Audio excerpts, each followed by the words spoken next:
네, 하나님 말씀 보도록 하겠습니다. 출애굽기 12장 29절부터 36절까지의 말씀입니다. 저와 여러분이 한 절씩 교독하고 마지막 절은 합독하도록 하겠습니다. 출애굽기 12장 29절부터 36절까지의 말씀입니다. 교독합니다.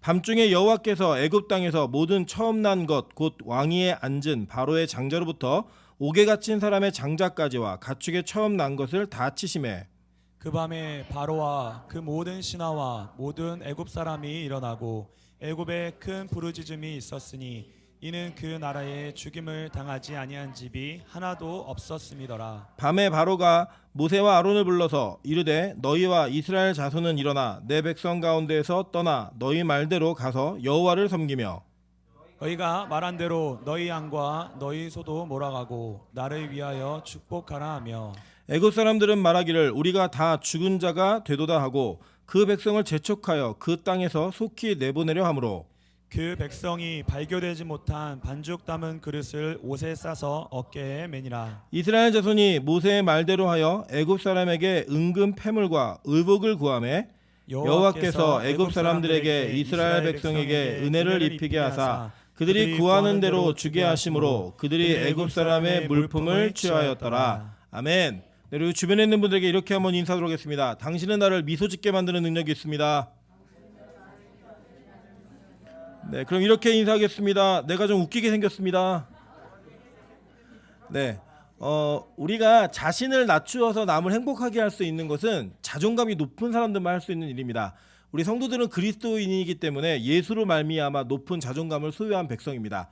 우리가 우리 자신이 자신을 낮추어서 남들을 행복하게 할 수 있다면 그것보다 더 내가 그리스도임을 증명하는 방법은 없을 것입니다. 우리 그렇게 우리 서로를 기쁘게 만들 수 있고 서로를 높여줄 수 있는 그런 교회가 되시기를 주님의 이름으로 축원합니다.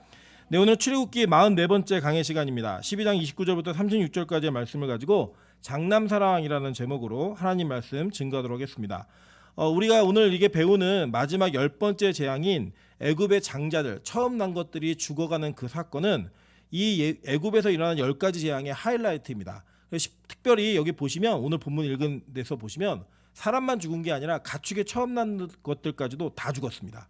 그런데 이것이 어떠한 분명한 경계점을 가지고 앞에 일어났던 9가지 재앙과는 구별됨이 있었다라는 거예요.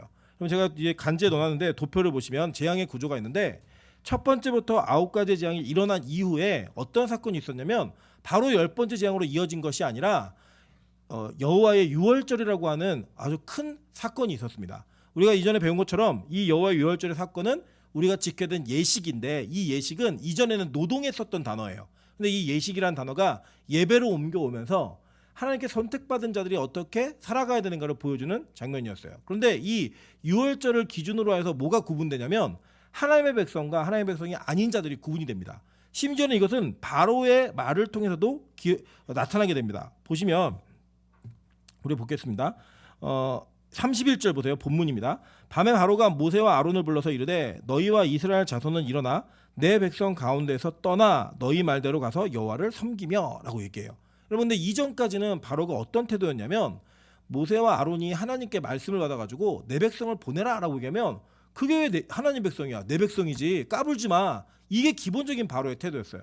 그런데 이 6월절에 그 사건이 지나고 10번째 재앙이 일어나면서 바로가 어떻게 바뀌었냐면 이제 너희는 하나님 백성이고 내 백성은 애굽인들이야 라고 하는 그 경계선을 스스로도 인정하는 자리까지 가게 됐다는 겁니다. 그러니까 이 6월절이라는 사건은 단지 이스라엘 백성들이 자신의 생명을 보존받는 일에서 끝난 것이 아니라 더 깊은 의미가 있었는데 그 의미가 무엇이냐면 바로 그들이 하나님의 백성임이 증명되어졌고 그 증명됨을 통하여서 이 세상의 장자들과 하나님의 장자가 어떻게 구별되어지는지를 명확하게 보여주는 사건으로서 이 10번째 재앙이 이스라엘 백성에게 일어나게 되었다는 것입니다. 그래서 이 사건을 통해서 우리는 과연 이 이후에 어떤 일들이 계속 이루어졌고 앞으로 이전에 일어났던 일들과 앞으로 일어나는 사건들이 어떻게 연결되어져서 우리가 하나님의 장자로서 사랑받는 존재가 되는지를 다시 한번 확인하시고 그 사랑을 확인하시는 귀한 은혜가 있으시기를 주님으로 축원합니다. 제가 예전에 그 어떤 목사님의 잘못된 성경 해석 때문에 마음이 굉장히 상한 적이 있었습니다. 어떤 해석이었냐면 제가 이제 그 대학교 때인데 저도 신학생이었는데 어떤 분이 이 출애굽기하고 창세기를 쭉 설교하시면서 하나님은 장자보다 차자를 더 사랑하신다는 거예요. 그래서 이제 그런 내용을 쭉 얘기하시고 그러면서 예를 드는 사건들이 쭉 보니까 진짜 그래요. 그래갖고 장자인 사람들보다 차자가 더 귀하게 쓰임받는 경우가 훨씬 많다라고 설교를 거기까지만 하셨어요. 근데 이제 제가 장자거든요. 그러다 보니까 굉장히 마음에 어려움이 있는 거예요. 그런데다가 이제 뭐 예를 들면 남매가 뭐 형제가 각자 다른 길을 가는 경우도 있잖아요. 뭐 형은 의사인데 둘째는 뭐 그냥 노동자일 수도 있고, 뭐 형은 뭐 과학자인데 둘째는 연예인일 수도 있고, 뭐 이런 경우가 상당히 많지 않습니까? 뭐 그래서 다른 길을 가면 괜찮은데 특별히 저는 동생하고 같은 길을 가고 있다 보니까 그 말이 굉장히 마음에 어려움이 된 거예요. 그때는 아 그런가 보다 그러면서 장자로 태어난 게 또 좋은 건 아니네 뭐 이런 생각을 가졌던 기억이 있습니다. 근데 제가 나중에 성경을 연구해 보다가 정확히 이게 무슨 뜻인지 알게 되면서 아 그 목사님 굉장히 원망스러웠어요. 왜냐면 저한테 굉장히 큰 고통의 시간들이 있었거든요. 사실 성경은 의도적으로 장자를 기각하는 장면을 여과 없이 보여줍니다. 보도록 할게요. 창세기 17장 17절부터 21절입니다. 아브라함이 엎드려 웃으며 마음속으로 이르되 100세 된 사람이 어찌 자식을 낳을까? 사라는 90세니 어찌 출산하려 하고 아브라함이 이에 하나님께 아뢰되 이스마엘이나 하나님 앞에서 살기를 원하나이다. 하나님이 이르시되 아니라 내 아내 사라가 내게 아들을 낳으리니 너는 그 이름을 이삭이라 하라. 내가 그와 내 언약을 세우리니 그의 후손에게 영원한 언약이 되리라. 이스마엘에 대하여는 내가 내 말을 들었나니 내가 그에게 복을 주어 그를 매우 크게 생육하고 번성하게 할지라. 그가 12두령을 낳으리니 내가 그를 큰 나라가 되게 하려니와 내 언약은 내가 내년 이 시기에 사라가 내게 낳을 이삭과 세우리라 라고 얘기합니다. 여러분 이 고대 근동 문화 뭐 동양도 마찬가지지만 장자가 굉장히 중요한 권위를 가지고 있었습니다. 그래서 이 유대인들의 상속법은 어떤 상속법이 있었냐면 장자에게는 전체 아들에게 2배의 유산을 남겨줍니다. 그게 어떤 상징이냐면 아버지의 모든 권한이 다 그에게 간다라는 의미가 있는 거예요. 예를 들어서 10명의 아들이 있으면 아버지의 재산은 11등분을 합니다. 그리고 이 11분의 2를 첫째가 가져가고 나머지는 하나씩만 줘요.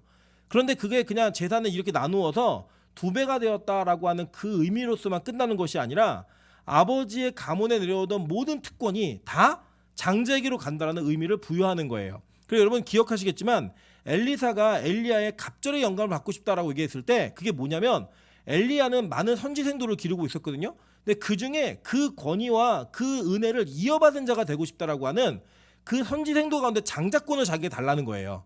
그런 의미가 되어 있는 겁니다. 그래서 실제로 이 장자의 의미는 굉장히 컸습니다. 어느 정도였냐면 아버지가 부재 시에는 어머니가 그 가문의 결정권 권한을 갖는 것이 아니라 장자가 그 권한을 가지고 있었어요. 그래서 이 장자에게 속한 자들, 장자권을 갖는다고 하는 것은 고대 근동 사회에도 굉장히 큰 특권이었습니다. 그런데 이 아브라함이라고 하는 사람이 하나님의 은혜 가운데 갈대아 우르를 떠나서 이 가나안 땅에 들어왔는데 약속한 아기가 안 생기는 거예요. 그래서 그가 취한 방법이 뭐냐면 애굽의 여인이었던 하갈을 통해 이스마엘이라고 하는 아들을 낳습니다. 그러니까 이 아브라함의 입장에서는 이스마엘이 그의 장자예요. 그런데 하나님이 100세가 될 때까지도 안 주셨어요. 그러니까 이제 이스마엘하고 이삭하고 13년 차이가 나요. 13년 차이가 나서 이 13년 동안의 침묵의 기간 동안 하나님이 아무 말씀 안 하시다가 나타나셔갖고 말씀하신 게 뭐냐면 너 내년에 아기 낳을 거야. 이게 하신 거예요. 그러니까 이제 아브라함이 속으로 웃으면서 아이고 나 100세인데 말도 안 되는 얘기 하지 마세요. 이 얘기를 하니까 사라도 같이 웃고 막 이랬어요. 근데 이게 그 아브라함 한 말이 뭐냐면 하나님 그 뭐 이삭 같은 얘기는 하지 마시고요. 그냥 이스마엘이나 잘 살았으면 좋겠습니다. 이 얘기를 해요. 그랬더니 그 장자를 내는 거 자기의 장자를 이 장자입니다.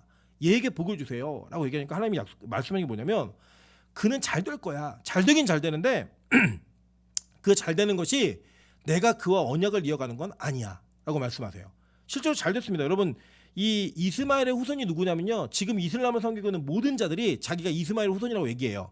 창세기 22장에 모리아산에서 아브라함이 이삭을 바칠 때 그 장면을 이슬람교는 어떻게 해석을 하냐면 그 바치려고 했던 아들이 이스마엘이라는 거예요. 쿠란에 그렇게 써 있습니다. 코란에. 그래서 그렇게 이야기하는 자들이 다 이스마엘 자손인데 이들이 잘 됐어요, 안 됐어요? 땅만 파면 뭐가 나와요? 석유가 나오잖아요. 그죠? 그래 다 잘 됐어요. 그런데 중요한 건 뭐냐? 하나님이 그들과 내 언약을 맺는 게 아니라는 거예요. 거절하신 거예요. 장자를. 거절하시고 누구를 삼으셨냐면 이삭이에요. 여러분 우리는 아브라함의 아들을 이삭으로만 이야기하지만 사실 이삭은 족보상으로는 차자입니다. 근데 하나님이 그 차자인 이삭을 선택하시는 거예요. 여러분 그 뒤에 이삭에게 어떤 일이 일어났나 볼게요. 창세기 25장 21절부터 26절입니다.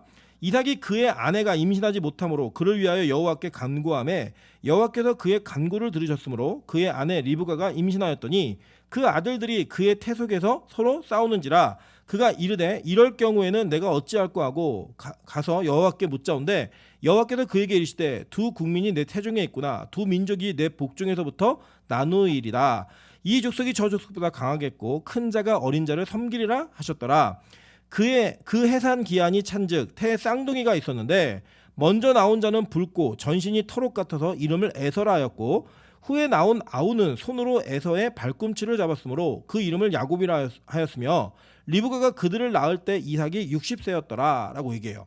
이삭이 장가를 40세에 갔거든요. 40에 갔는데 이 40에 간 이삭이 60에 애를 낳아요. 얼마나 답답했겠어요. 심지어는 그 족보를 따져보면 자기 아버지가 자기 동생들을 낳고 있는데 이삭은 애를 못 낳아요. 그랬다가 아들을 주셨는데 쌍둥이를 낳은 거예요.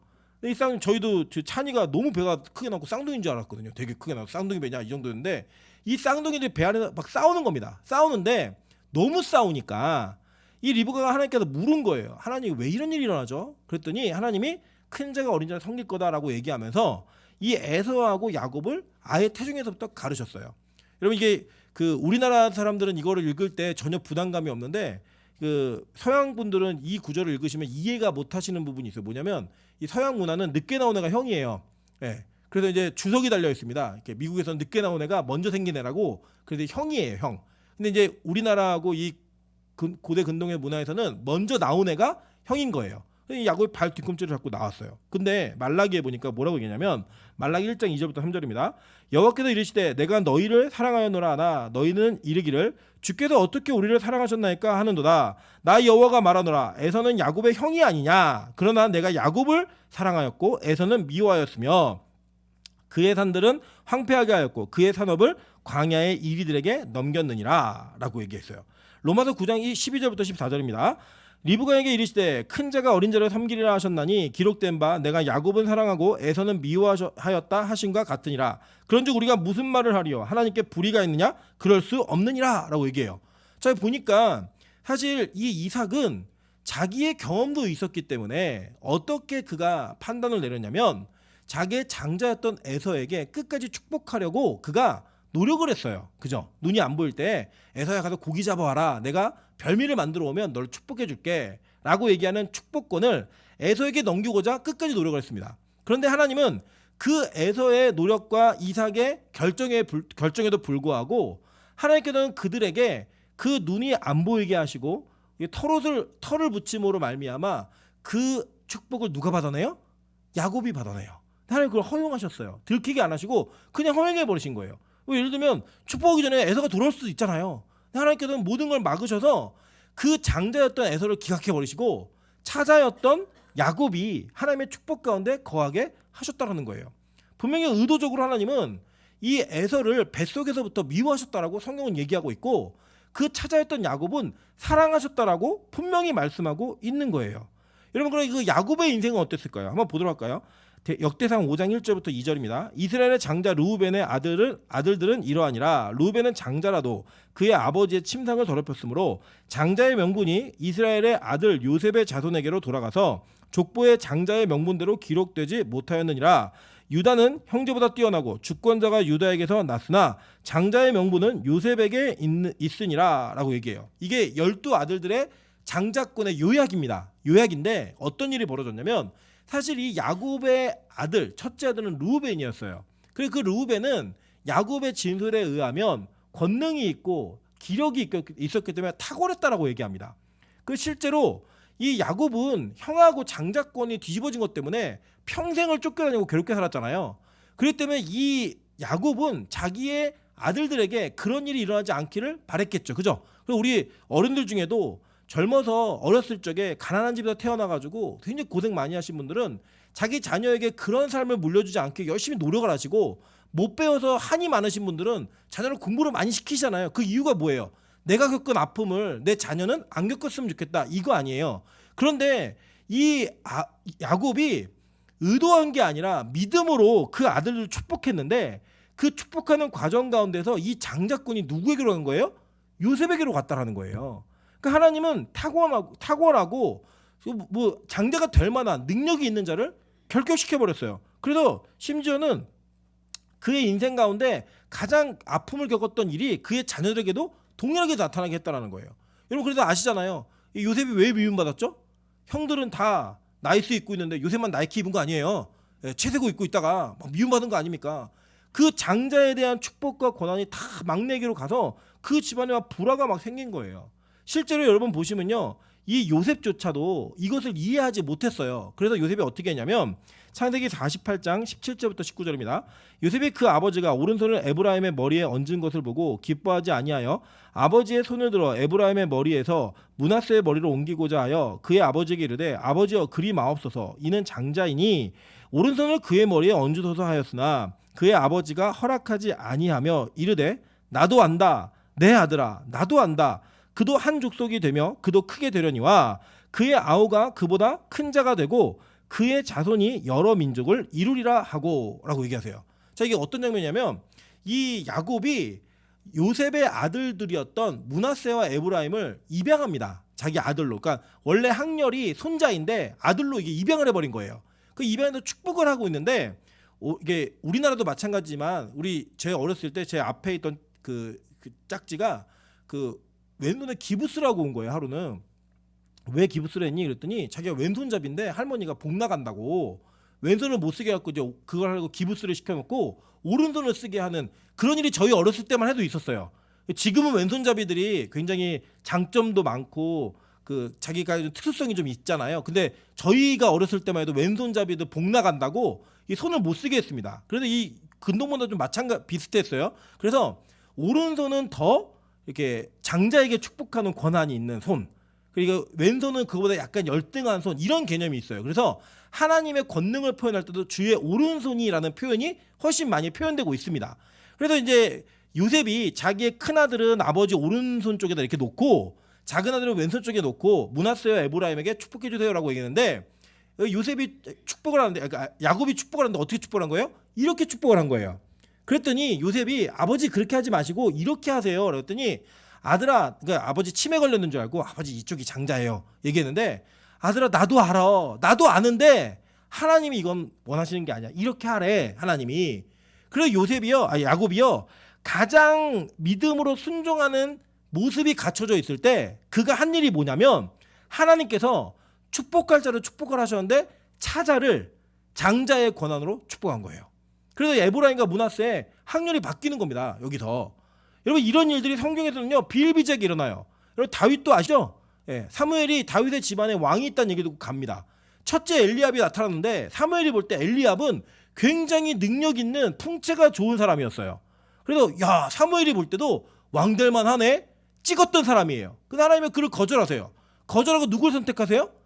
저 밖에서 야 손님 오니까 나가노라 라고 얘기했던 그 다윗을 데려다가 그의 기름 붓는 장면이 나와요. 여러분 이렇게 성경은 의도적으로 장자를 거절, 계속적으로 그들을 탈락시키면서 찾아왔던 자들을 선택하더라는 거예요. 여기까지 얘기하고 설명을 더 안 해주신 바람에 제가 큰 상처가 된 거예요. 여기 장자 계시죠, 장자. 차자도 계실 거예요. 그럼 뭐 이제 첫째, 둘째 이렇게 많이 낳지 않기 때문에 우리는 요새 하나, 둘, 셋 이렇게 낳으시잖아요. 그래서 그렇게 장자들과 차자들의 경쟁을 붙이는 말씀이 아니에요. 이 말씀은 성경은요 구원의 원리를 설명하는 책입니다. 그래서 이 책은 어떤 특정한 가문의 이야기를 통하여서 이 가문에 이런 일이 있었기 때문에 너희도 그렇게 될 거야가 아니에요. 하나님은 어떤 특정한 가문을 구원의 모델로 세우셨고 그 과정 속에 그 모델링이 어떻게 우리에게 적용되어지는지를 얘기하시는 겁니다. 구원의 모델이기 때문에. 자, 이건 뭐냐 이런 겁니다. 인간에게는요 장자라고 하는 특정한 권한이 주어졌을 때 갖는 특권이 있어요. 그리고 그 특권을 보편적으로 다 인정해요. 인정하기 때문에 그 특권이 있는 자가 특별한 언약에 들어가는 것을 사람들은 절대 이상하게 생각하지 않습니다. 그게 뭐냐? 바로 인본주의예요. 그런데 성경은 의도적으로 그렇게 장자로서 모든 권한과 축복을 다 받을 만한 자들을 탈락시켜버리고 절대 가능성이 없는 차자들을 장자 자리에 올려놓으면서 그들의 타고난 조건이 아닌, 그들이 가지고 있는 외형적 조건이 아닌 결격 사유와 결핍의 문제가 분명함에도 불구하고 그들의 부끄러움을 가리우고 감추시고 세우시고 만드셔서 하나님의 장자로 삼으신다라는 그 구원의 원리가 성경 전반에 깔려 있는 거예요. 그리고 그 주인공이 누구냐? 바로 저와 여러분임을 성경은 우리에게 증거하고 있는 것입니다. 그래서 집안에서 내가 첫째나 둘째나 이런 게 중요한 게 아니고요. 이 땅에서 여러분이 장자로 인정받을 만한 어떤 힘과 능력이 있다고 한다면 그것은 하나님 앞에 구원받을 조건이 아니라 오히려 탈락될 만한 조건이라고 성경은 말하고 있는 거예요. 내용을 볼까요? 시편 78편 51절부터 52절입니다. 이 땅의 장자들이 어떻게 살았나 얘기하는데요. 애굽에서 모든 장자 곧 함의 장막에 있는 그들의 기력에 처음 것을 치셨으나 그가 자기 백성은 양같이 인도하여 내시고 광야에서 양떼같이 지도하셨도다 라고 얘기합니다. 이 성경에서 시편 기자는 78편을 쓰면서 이 장면과 이 사건을 어디까지 끌고 들어가냐면 셈과 함과 야벳까지 끌고 들어가요. 보니까 셈과 함과 야벳이 어떤 일을 벌였죠? 그의 아버지였던 노아가 포도주에 취해서 자기 하체를 드러내는 주사를 부리면서 누워 있었습니다. 근데 함이 그것을 보고 나와서 그걸 가지고 아버지를 조롱했어요. 나 아버지의 밑을 봤다? 어떻더라? 그러면서 막 성희롱을 한 거예요. 한마디로 아버지에 대해서. 여러분 이 정도에 할 수 있는 배짱이 있는 아들이 이 땅에서 강자인 거예요. 아버지를 조롱하고 희롱할 수 있는 그러한 용기가 있는 그런 자가 이 땅에서는 강한 자라고요. 근데 하나님은 그 강한 자의 기력을 하나님이 치셨다라고 얘기하는 겁니다. 그래서 이 땅에서 무너진 자들 그 누구예요? 감히 쳐다보지 못하고 셈과 야벳이 어떻게 해요? 뒤에 가릴 것을 갖고 등으로 지고 뒤로 들어가서 아버지 하체를 가리잖아요. 여러분 이 세상에는요 그들이 강자가 아니에요. 그들은 약자라고요. 여러분 보세요. 이 땅에는 어떤 일이 있냐면 우리 요새 자주 보시지만 어떤 정치권이든 간에 정권을 잡으면 이 내각을 구성해야 됩니다. 그러면 거기에 적합하다고 생각하는 인물들을 세워놔요. 그런데 어떤 일이 벌어지죠? 그들의 대학교 때부터 공부했던 모든 이력들이 다 공개되어지고요. 그거에 빌미를 잡으면 막 공격을 해요. 공격을 해서 결국 끌어내리잖아요. 그러면 끌어내리는과 동시에 그 끌어내린 증거를 발견한 자에게 그 당에서는 상을 줍니다. 그게 이 세상의 문화예요.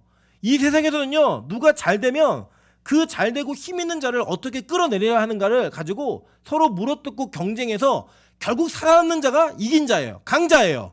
그런 강자들이 지배하는 세상 바로 그게 저와 여러분 살고 있는 현실인 거예요. 성경은요 그리고 하나님은요 그런 자들을 기각시켜버리는 거예요. 그런 자들을 탈락시키는 거예요. 어디에서요? 은혜의 자리에서. 왜냐? 그들은 자신의 힘으로 자신의 기록을 가지고 이기는 자가 되었기 때문에 하나님을 의지할 이유가 없는 거예요. 하나님이 필요치도 않은 거예요. 내가 가지고 있는 재력과 힘과 능력과 지혜와 머리와 학벌과 모든 것들을 총동원하여서 모든 것들을 이루어낼 수 있다는 자신감이 있기 때문에 그들의 인생에는 하나님이 뚫고 들어갈 자리가 없는 것이고 은혜가 필요하지 않은 거예요. 여러분 저는요 제가 장동건이나 정우성처럼 생기지 않은 것이 너무 감사합니다. 네, 제가 그렇게 생겼잖아요. 그럼 저는요 예수 안 믿었을 거예요. 저는요 만약에 제가 그렇게 생긴 목사였다면 설교 준비 많이 안 했을 거예요. 왜 설교 준비 많이 안 하냐면 그 제가 얼굴만 보지도 얼마나 은혜가 되겠어요 여러분. 아니세요? 여러분 예를 들어서 우리 교회에 김연아 자매가 우리 교회에 뭐 누구한테 뭐 동아 형제에게 시집을 온다. 그러면 우리 전도할 필요 있어요 없어요? 안 해도 돼요. 그냥 우리 앉아만 있어도 많은 부흥이 있을 거예요. 그죠? 그럼 기도할 거 안 할까요? 기도 안 해요. 여러분 예를 들어서 우리 장로님들이 그 자산 자체가 몇백억대 부자들이세요. 다 세 분 다. 네 분 다. 세 분이라고 하면 또 한 분 아니니까. 네 분 다 수백억을 소유하고 있는 부자분들이세요. 우리 교회 기도할까요? 장로님 이번에 건물 하나 하시죠. 건물 다 사는 거죠 그냥. 있는 자산 가지고. 우리 권사님들이 수십억대 유산을 물려받은 다 갑부들이세요. 우리 교회가 기도할 이유가 있어요 없어요? 기도 안 해도 돼요. 왜요? 그냥 우리는 우리가 가지고 있는 자산을 가지고 우리가 가지고 있는 능력을 가지고 모든 걸 다 해결할 수 있는 거예요. 그게 뭐냐? 이 세상의 장자들인 거예요. 세상에 힘 있는 자들은요 그렇게 살아간다고요. 내가 얼마나 힘을 가지고 있는지 내가 얼마나 능력을 가지고 있는지 그걸 통해서 자기를 증명하는 것을 통하여 자기의 존재를 확인합니다. 그렇기 때문에 그들에게는 은혜라는 것이 들어갈 자리가 없는 거예요. 그래서 하나님께서는 의도적으로 그런 자들을 탈락시켜버립니다.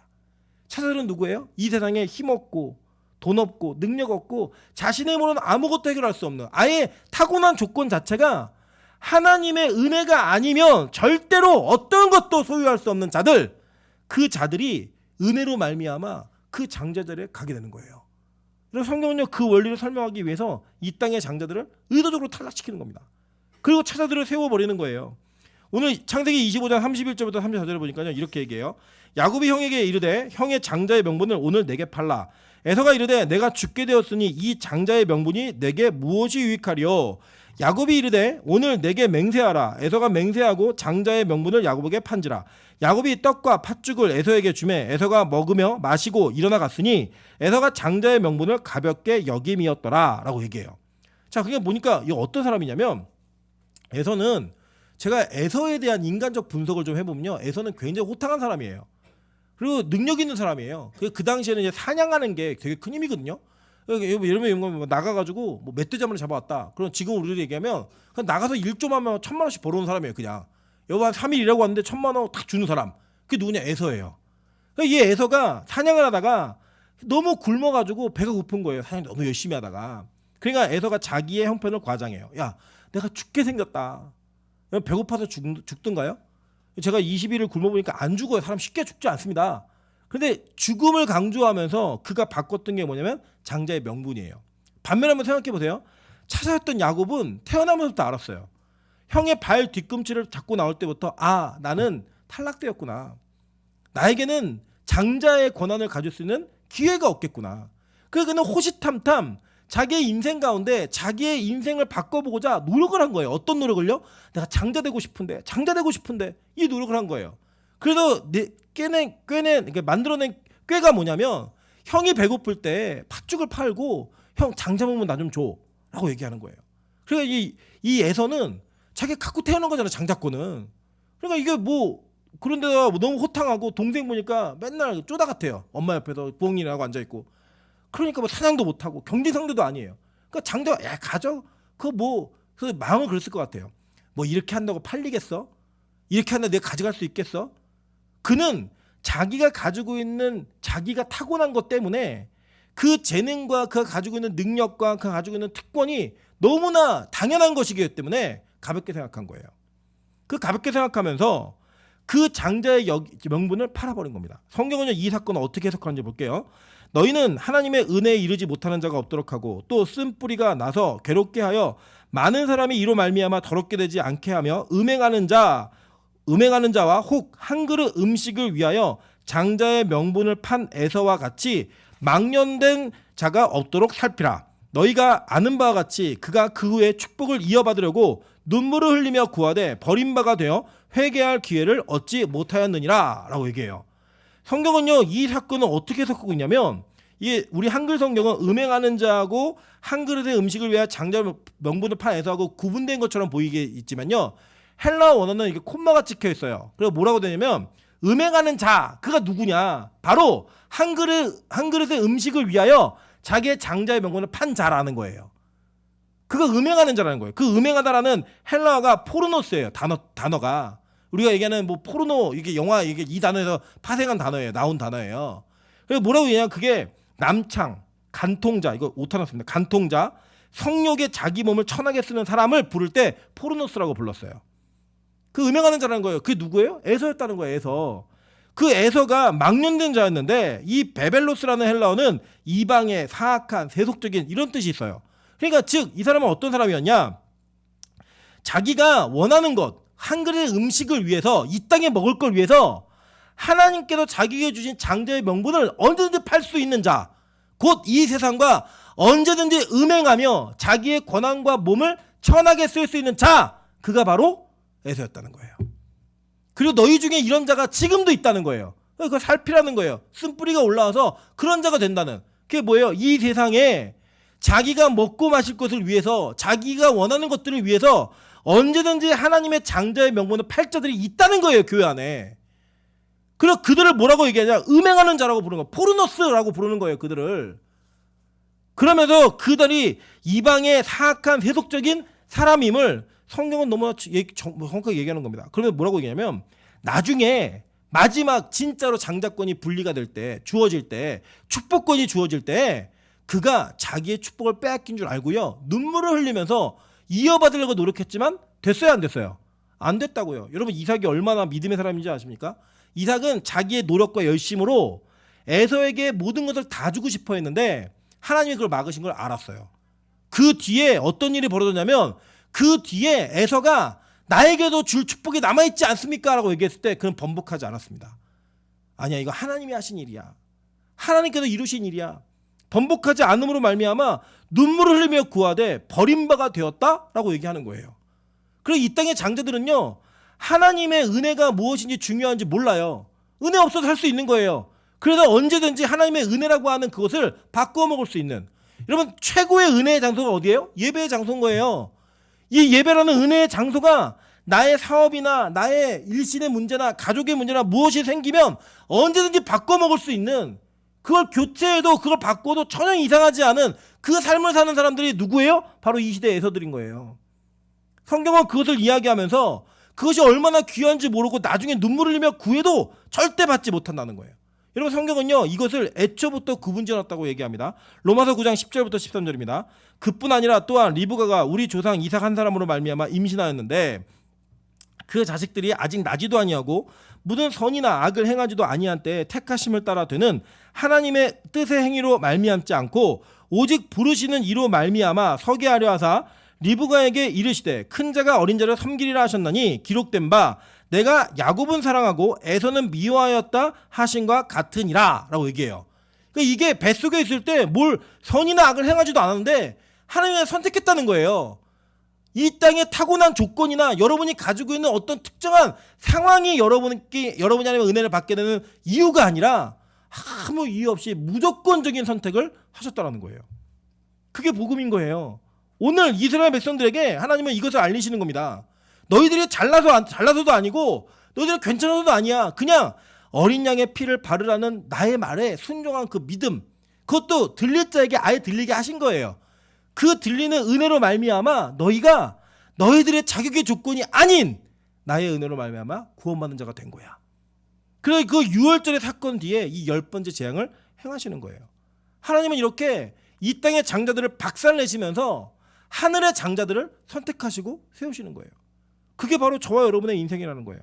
여러분 하나님이 장자를 얼마나 좋아하시는지 제가 지금부터 장자들의 자존감을 회복시켜 드리겠습니다. 출애굽기 13장 1절부터 2절 12절부터 16절입니다. 여호와께서 모세에게 일러 이르시되 이스라엘 자손 중에서 사람이나 짐승을 막론하고 태에서 처음 난 모든 것은 다 거룩히 구분하여 내게 돌리라. 이는 내 것이니라 하시니라. 하나님이요, 이 출애굽기 13장 바로 다음 장이잖아요. 다음 장에 가면 이스라엘 모든 장자 다 내 거라는 거예요. 심지어는 짐승에게서 처음 나온 것도 다 내 거라는 거예요. 보세요. 12절부터 16절입니다. 너는 태에서 처음 난 모든 것과 내게 있는 가축의 태에서 처음 난 것을 다 구별하여 여호와께 돌리라. 수컷은 여호와의 것이니라. 나귀의 첫 새끼는 다 어린 양으로 대속할 것이요 그렇게 하지 아니하려면 그 목을 꺾을 것이며 내 아들 중에 처음 난 모든 자는 대속할지니라. 후일에 내 아들이 내게 묻기를 이것이 어찌 됨이냐 하거든 너는 그에게 이르기를 여호와께서 그의 손의 권능으로 우리를 애굽에서 곧 종되었던 집에서 인도하여 내실세 그때 바로가 완악하여 우리를 보내지 아니하매 여호와께서 애굽 나라 가운데 처음 난 모든 것은 사람의 장자로부터 가축의 처음 난 것까지 다 죽이셨으므로 태에서 처음 난 모든 수컷들은 내가 여호와께 제사를 드려서 내 아들 중에서 모든 처음 난 자를 다 대속하리니 이것이 내 손의 기호와 내 미간의 표가 되리라. 이는 여호와께서 그 손의 권능으로 우리를 애굽에서 인도하여 내셨음이니라 할지니라 라고 얘기해요. 하나님은요, 모든 장자가 다 자기 거래요. 가축의 처음 난 것도 다 내 거래요. 그러면서 그것을 이루고자 하는, 그것을 상징하는 게 뭐냐면 내가 내 손의 권능으로 너희를 애굽에서 인도해낸 여호와야. 이걸 증명하시겠다는 거예요. 그건 무슨 뜻이냐면 그 장자가 원래는 다 죽었어야 되는 인간들인데 그 장자들을 내 은혜로 말미암아 살렸고 그 살린 자들은 다 내 소유가 돼서 나의 백성으로 그곳에서 나온 것이야 라고 하는 것을 이야기하시는 거예요. 그래서 애굽의 장자였던 바로가 자기의 고백을 하는 겁니다. 어떻게 고백을 하냐면 이제 네 백성은 나가, 내 백성은 내가 관리할게. 세상의 장자들과 하나님의 장자가 완벽하게 구별되어지는 그 구분선이 이 10번째 재앙을 통해 나타나는 거예요. 그래서요, 우리는요, 이 10번째 재앙인 죽음과 사망이라는 관문을 통과해야지만 하나님의 장자가 될 수 있는 거예요. 여러분, 그래서 우리는요, 우리 모두가 내가 원래 죽어야 되는 백성임을 고백해야 되는 것입니다. 죽을 수밖에 없던, 이게 아니라요, 죽었던 저와 여러분을 하나님께서 살리신 거예요. 뭘로요? 은혜로 말미암아. 어떠한 조건도 없이. 그게 믿어질 때 우리가 이 땅의 장자로서의 권한을 다 내려놓은 채 하나님의 장자가 될 수 있는 특권을 얻게 된다고 성경 우리에게 가르치고 증거하는 것입니다. 여러분 실제로 하나님께서는요 그 땅의 모든 애굽 땅의 장자들을 다 치셨는데 이게 역사의 기록에도 남아 있어요. 여러분 그 애굽에 기자라고 하는 지역이 있습니다. 거기에 뭐가 있냐면 그레이트 스핑크스가 있어요. 우리 하면 대스핑크스예요. 제일 큰. 근데 그 스핑크스에 그 발에 비문이 있는데 그 비문을 보면 이 출애굽 당시에 이 왕이 누구냐면 아멘호텝 2세예요. 그리고 그의 아들, 그러니까 이 출애굽 이후에 왕이 된 사람이 누구냐면 투트모스 4세예요. 근데 거기에 뭐라고 쓰여있냐면 이 투트모스 4세가 장자가 아니라고 쓰여져 있어요. 그러니까 역사적으로 이게 증명된 거예요. 하나님은요 이 땅에 바로 신이잖아요. 그 신의 아들이었던 신이 될 그 장자를 죽임으로 말미암아 하나님의 장자가 어떻게 세워지는지를 얘기하고 있는 거예요. 그래서 여러분 안에 우리 다 장자로서의 우리 기질이 다 있거든요. 난 이건 잘해. 난 이거 타고났어. 난 이거는 남들보다 더 뛰어나. 라고 하는 그 모든 것이 다 죽어야지만 그 죽음 가운데서 하나님의 장자로서의 우리가 자격과 특권이 우리에게 주어질 수 있다는 거예요. 그걸 뭐라고 얘기하냐? 자기 부인이라고 얘기하는 거예요. 그 자기 부인은 여러분이 얼마나 쓰리 같은 존재인지, 내가 얼마나 가능성 없는 존재인지, 내가 얼마나 하찮은 존재인지, 내가 구원받을 가능성이 없는 존재인지를 인정하고 고백하는 거예요. 그 고백 속에 내가 죽으면 누가 살아나요? 내 안에 하나님이 나를 다시 살리시는 거예요. 장자로서. 하나님의 장자로서. 그 일을 하시는 분이 바로 하나님이시라는 거예요. 그리고 하나님은요 그들 기념으로 다 가져오는 거 다. 계속 볼게요. 출애굽기 22장 29절부터 30절입니다. 너는 내가 추수한 것과 내가 짜낸 집을 바치기를 더디하지 말며 내 처음 난 아들들을 내게 줄지며 내 소와 양도 그같이 하되 이래 동안 어미와 함께 있게 하다가 여드레 만에 내게 줄지니라 라고 얘기해요. 짐승 갖고 오라는 거예요. 8일 만에. 이게 7일까지는 같이 있게 하고 갖고 오라는 거예요. 여러분 그래서 이스라엘에 태어난 아들들이 8일 만에 뭘 받아요? 할례를 받는 거예요.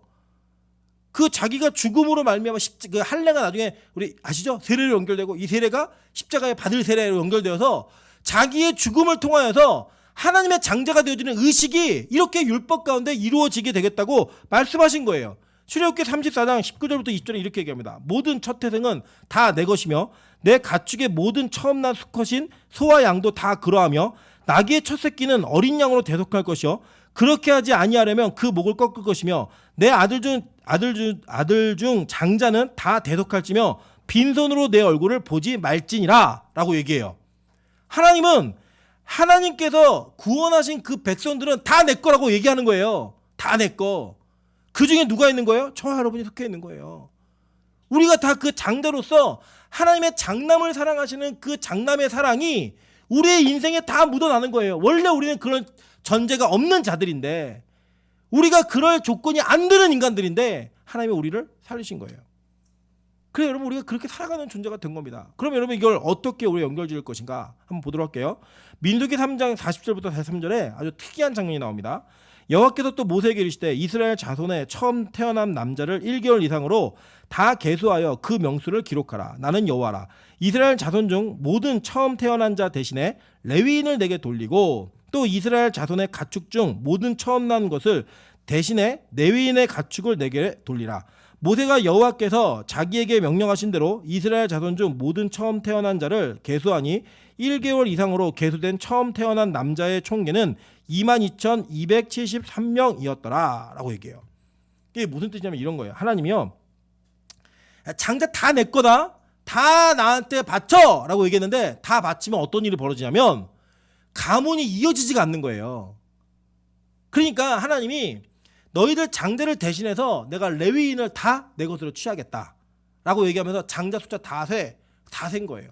레위인 숫자 다 딱 센 거예요. 근데 273명의 차이가 있어요. 그러니까 장자보다 레위인이 모자라요. 하나님이 그거를 또 이 뒤에 보면 그 사람들 속전세를 내라. 속전을 내서 그들을 속죄하고 그 모든 값을 치러내 라고 얘기하는 장면이 바로 이 민수기의 장면이에요. 여러분 민수기는 아시지만 누굴 세는 거죠? 하나님의 백성을 계수하는 일이고 군대를 계수하는 장면이었어요. 그 중에 하나님이 레위인을 특별한 소유를 삼으셔가지고 레위인은 다 내 거다. 너희들 원래 장자가 원래 다 내 건데 대신 레위인의 지파를 나에게 바침으로 말미암아 너희들이 이 땅에서 맡은 사명들을 너희들 가문에서 행하면서 살아 라고 얘기하면서 대신 우리를 레위인을 이렇게 불러 가신 거예요. 실제로요, 그리스도에 부르신 자들을요, 하나님은 장자로 삼아 이 땅의 왕이 되게 하시겠다라고도 약속하셨어요. 시편 89편 26절부터 29절입니다. 그가 내게 부르기를 주는 나의 아버지시요 나의 하나님이시요 나의 구원의 바위시라 하리로다. 내가 또 그를 장자로 삼고 세상 왕들에게 지존자가 되게 하며 그를 위하여 나의 인자함을 영원히 지키고 그와 맺은 나의 언약을 굳게 세우며 또 그의 후손을 영구하게 하여 그의 왕위를 하늘의 날과 같게 하리로다 라고 얘기해요. 자, 볼게요. 자, 보면 지금 뭘 얘기하는 거냐면 하나님이 레위인은 다 내 거야. 장자 대신이야. 그리고 내가 장자를 삼은 그 사람들을 다 왕으로 세울 거야. 왕들 중에 지존자로 세울 거야. 이 얘기를 하셨어요. 민수기 3장 12절부터 13절 볼게요. 보라, 내가 이스라엘 자손 중에 레위인을 택하여 이스라엘 자손 중에 태를 열어 태어난 모든 마지를 대신하게 하였은즉 레위인은 내 것이라. 처음 태어난 자는 다 내 것이면 내가 애굽 땅에서 그 처음 태어난 자를 다 죽이던 날에 이스라엘의 처음 태어난 사람이나 짐승을 다 거룩하게 구별하였음이니 그들은 내 것이 될 것임이니라. 나는 여호와이니라. 이걸 얘기하신 거예요. 하나님은 아주 구체적이고 명확한 계획을 가지고 레위인을 자기 소유 삼으시면서 우리에게 구원받는 그 은혜가 어떻게 이루어지고 적용되어지는지를 너무 자세하게 설명해 주는 거예요. 그럼 보세요. 베드로전서 2장 9절에 이 신약의 이것이 어떻게 성취되는지를 보여줍니다. 그러나 너희는 택하신 족속이요 왕 같은 제사장들이요 거룩한 나라요 그의 소유가 된 백성이니. 이게요, 구약에 일어난 모든 사건들을 신약에서 성취하시는 거예요. 그래서 여러분, 구약에는요 특정한 자들이 레위인이었어요. 그 나머지는 그냥 일반인이어서 이 구약의 레위인은 제사만을 담당하는 기능이 있었고 그들과 하나님 사이, 그러니까 백성들과 하나님을 중재해주는 중보자 역할을 했다고요. 근데 신약으로 넘어오면요, 이 레위인의 지파, 제사장 이런 거 깨져요. 다 없어져요. 그리고 누가 제사장이냐? 우리 모두가 다 제사장이에요. 여러분, 우리 모두가 다 레위인인 거예요. 그래서 하나님은 우리를 그 레위인으로 부르셨어요. 왜요? 왕 같은 제사장. 나중에 왕 될 거예요. 우리 계시록 배우셨잖아요. 계시록 우리 어떻게 돼요? 왕위에 앉으신 그 예수 그리스도의 보좌 앞에서 12보좌에 앉아서 그들을 통치하며 다스리게 될 그 사도들과 함께 영원토록 왕노릇하리로다. 이게 우리 완성된 모습인 거예요. 예배자. 그 예배자로서의 왕 같은 자로서 이 땅의 마지막을 이루어내는 그 존재들이 누구냐? 바로 저와 여러분들인 거예요. 그래서요, 하나님은 저와 여러분을 이 땅의 장자로 세우시길 원하는 것이 아니라 하늘의 장자로 세우시길 원하셨다고요. 그 여러분 실패하게 하신 거예요. 그 여러분 망하게 하신 거예요. 그 여러분 이 땅의 소유를 잃게 하신 거예요. 이 땅의 권한을 내려놓게 하신 거예요. 왜요? 하나님이 이 땅의 장자가 아니라 하늘의 장자로 여러분을 세우시기 위해. 그리고 그 마다들이 누구예요? 예수 그리스도예요. 그리고 우리 그 마다들에게 속하여서 계속 장자가 되는 거예요. 성경은 이걸 너무나 명쾌하게 얘기해 줍니다. 히브리서 12장 22절부터 24절입니다. 그러나 너희가 이른 곳은 시온산과 살아계신 하나님의 도성인 하늘의 예루살렘과 천만 천사와 하늘에 기록된 장자들의 모임과 교회와, 이게 얘기해요. 이거 헬라어 원어는요, 이게 똑같은 단어예요. 그러니까 하늘에 기록된 장자들의 모임, 그게 바로 교회인 거예요. 즉 이 교회가 어떤 교회냐면, 하나님의 교회가 어떤 교회냐면 하늘의 장자들의 모임이라고 성경은 얘기해주고 있는 거예요. 누구냐? 예루살렘 6월절에 어린 양의 피로 말미암아 죽음으로부터 건진받은 자들, 그들이 다 장자예요. 그 장자들을 모으시고 하나님의 교회로 세우신 거예요. 저 여러분이 원래 그런 존재였잖아요. 이 땅에 죽음과 사망의 심판이 있을 때 다 죽어야 되는 백성들인데 예수의 보혈의 능력으로 말미암아 우리가 그 피로 덮인 바 되어서 그 죽음에서 우리를 넘어갔어요. 우리를 6월절 해버렸어요. 6월 해버렸어요. 패스오버 해버렸다고요. 그러면서 우리가 어떤 존재가 되었는가? 원래 죽어야 되는데 살아난 존재가 되어서 하늘의 장자로 세우심을 받게 된 거예요. 그리고 하나님이요, 이 장자들을 어떻게 할 줄을 모르세요. 그냥 물고 빨고 하시는 거예요. 그냥 너 내 거야. 너 내 거야. 넌 절대적으로 내 거야. 그러면서요, 어떠한 조건을 통해서라도 그를 만들어 가시는 거예요. 그를 붙들어 가시는 거예요. 여러분, 우리는 얼마 전에 하늘의 장자로서 하늘에 입성한 세빈이의 간증을 들었습니다. 하나님이 그 간증 속에 조시영 목사님을 통해 고백하신 내용 중에 이런 많은 인상 깊었던 내용들이 있지만 이 단어 기억나지 않으십니까? 하나님은 1년 3개월이라는 시간 동안에 암이라는 병을 통해 세빈이를 붙들어 놓으셔서 꽁꽁 싸매셔서 지켜 놓으셨다라고. 하나님은 그 과정을 통해 세빈이를 하늘의 장자로 만드신 거예요. 그 하늘의 장자가 된 세빈이가 이 땅에서는 25밖에 안 되는 그 젊은 나이에 자기의 생명이 끝났지만 하늘의 장자가 되어서 입성하는 그 눈에서 이 세상에서는 절대로 만나보지 못했고 경험해보지 못했던 그 빛을 본 거예요. 그 별빛을 본 거예요. 여러분, 그게 이 땅의 장자가 아닌 하늘의 장자들이 이 땅에서 어떻게 인생을 마무리하는가를 보여주고 있는 너무나 멋진 예인 겁니다. 저와 여러분이 그렇게 주님 앞에 서게 될 거예요. 우리는 하늘의 장자로서 그분 앞에 서게 되는 모습을 갖게 될 것입니다. 되묻는 거예요. 정말 여러분 장남이십니까? 여러분, 하나님의 장남으로서 세움받은 자임을 고백하신다면 이제 이 장남들에게 놓여져 있는 장면이 뭐냐면 이들이요 다 광야로 나가요. 다 그 떼약볕과 그 밤에는 추위가 너무나 엄습해서 살 수 없는 땅으로 가게 됩니다. 그래서 장남이 하늘의 장자가 어떻게 사는지를 배우는 거예요. 그들이 어떻게 살았느냐? 하나님이 주시는 만나와 메추라기를 먹으면서 땅에 떨어져 있는 음식을 주워 먹으며 살았어요. 우리식으로 얘기하면 땅끝이었다고요. 집이 있었어요? 아니요. 그들에게는 집이라는 것이 허락되지 않았어요. 그들은 항상 텐트 치는 삶이었어요. 텐트를 치는데 그것조차도 주님 말씀하시면 거둬야 했고 주님 멈추라 하시면 멈춰야 되는 인생을 사는 그 고된 인생을 살아가는 거예요. 내가 원하는 대로 인생이 풀리지가 않아요. 내가 의도한 대로 계획한 대로 나의 인생이 걸어가지지가 않더라는 거예요. 근데 그게 하나님께서 장자들을 만드시는 방법이었고 하나님께서 선택하신 장자들이 살아가는 방법이었다라고 성경 우리에게 증거하는 거예요. 그래서 하나님의 통치 가운데 그 인도하신 가운데 걸음걸음을 걷는 그 모습이 하늘의 장자들이 어떻게 살아가는 걸 증명하는 그 장면들이 우리에게 소개가 되는 겁니다. 그래서 여러분 출애굽, 홍해 건너는 사건, 부릉기둥과 불기둥 다 여러분 역사 가운데 좋은 단어로 쓰시지만 이 단어의 내용으로 들어가면 이것보다 괴로운 일이 없는 거예요. 제가 조시영 목사님 설교하시면서 마지막 그 세빈이 죽기 일주일 전에 아버지로서 기도하는 그 기도가 굉장히 마음 가운데 올렸습니다. 그게 우리의 솔직한 모습 아니에요? 하나님 살려주시면 안 되겠습니까? 내가 대신 아프고 이 아이를 살려주시면 안 되겠습니까? 근데 하나님은 하늘의 장자에게 살아가는 방식이 분명히 정해져 있기 때문에 그 허락하지 않으신 거예요. 그리고 그의 인생을 데려가신 거예요. 데려가시면서 그의 죽음으로 하여금 우리에게 살아있는 생명력 있는 천국의 소망을 전달하게 했고 그 전달된 소명이 저와 여러분의 마음을 울리고 우리를 부끄럽게 만들었잖아요. 네. 괜찮아요. 걱정하지 마세요. 네. 하나님께서 저와 여러분의 인생 가운데 우리의 인생의 모든 순간들을 그렇게 빚어가시는 거예요. 하늘의 장자로서. 그래서 괴로움이 있고 슬픔이 있고 아픔이 있는 겁니다. 그 걸음을 걸어가며 순종하며 살았을 때 마지막에 주님 앞에 섰을 때 야, 너 참 수고했다. 너 진짜 내 아들 맞구나. 너 진짜 장자 맞구나 라고 안아주시는 거예요. 그 안음 속에 세빈이가 편안하게 안긴 거예요. 앞으로 그렇게 안길 믿음의 성도들이 우리 안에도 많이 있었으면 좋겠습니다. 여러분, 그리고 이 땅에 장자로 사는 거 우리 부러워하잖아요. 그래 이 땅에 장자가 되게 해달라고 기도하고 있잖아요. 여러분의 기도 내용의 대부분이 그런 거 아니에요? 하나님 이 땅에 장자가 되고 싶습니다. 세상 사람들이 부러워하는 것들 자랑하며 사는 인생 되고 싶습니다. 그래 여러분 아니더라고. 제가 보니까요 목사도 장로도 권사도 믿음 좋은 것처럼 보였는데 결국에는 그들이 자랑하는 게 뭐냐면 좋은 차 타는 거, 넓은 집 사는 거, 좋은 집 사는 거, 돈 많이 소유한 거 그거 자랑하더라니까요. 이 땅의 장자임을. 나 이 땅에서 장자야. 나 이 땅에 대단해. 우리 교회 성도 많어. 나 좋은 차 타고 다녀. 이걸 자랑하는 게 이 땅에 대한 부러움의 기준이에요.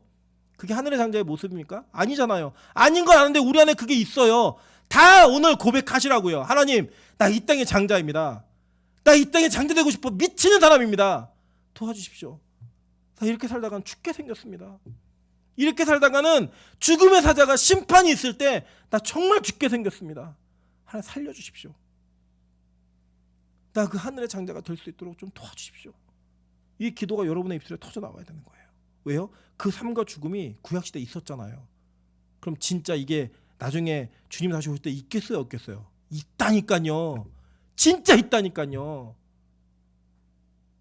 하나님은요 지금도 자신의 장자들을 끝까지 사랑하시기로 작정하셨습니다. 그래서 이 말씀을 저 여러분 듣게 하시는 거예요. 깨닫게 하시는 거예요. 아까도 제가 잠깐 태바지로 대화 나누면서 그런 얘기 하더라고요.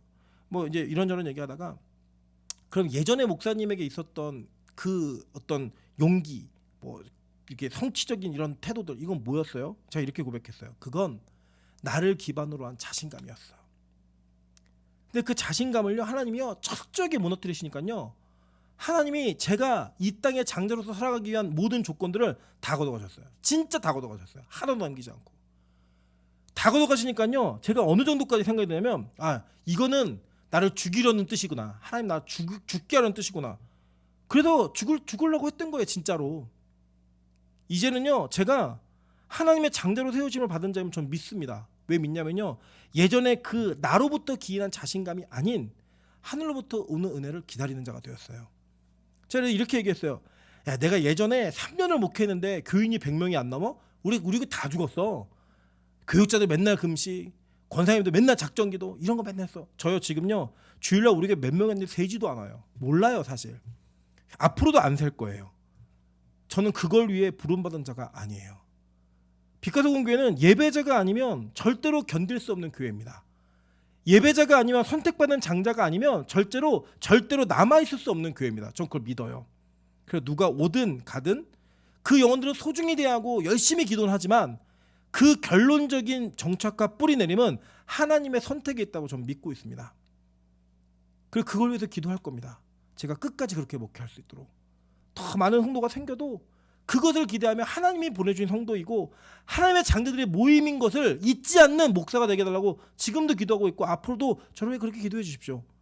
마찬가지입니다. 여러분도 스스로 내가 지금 하늘의 장자인지 이 세상의 장자인지 다시 한번 점검하십시오. 여전히 이 땅의 것을 기대하며 그 손에 쥔 것 때문에 예배를 소홀히 하고 하나님과 관계를 소홀히 하고 그것이 나의 우선순위가 되어 있다? 여러분 이 세상의 장자인 거예요. 저는 우리 모두가 하늘의 장자가 되어서 그 하늘 장자의 특권을 누리며 살아갈 수 있는